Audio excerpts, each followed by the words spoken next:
কিরে কচি, কি হয়েছে তোর? আরে আমার কেমন যেন ওকে দেখার পর গায়ে কাটা দিচ্ছে।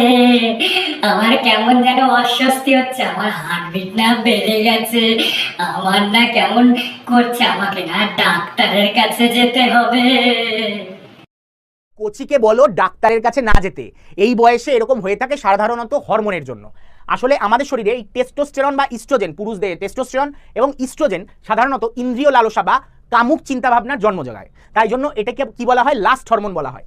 ডোপামিন, নরএপিনেফ্রিন এবং সেরোটোনিন এইগুলো সাহায্য করে হচ্ছে আমাদের অ্যাট্রাকশন বা কারুর প্রতি অ্যাফেকশন জাগাতে, এবং অপরপক্ষে অক্সিটোসিন এবং ভেসোপ্রেসিন আমাদের কারুর প্রতি প্রেম ভাবনা জাগাতে সাহায্য করে থাকে, এবং অক্সিটোসিনকে বলা হয় লাভ হরমোন।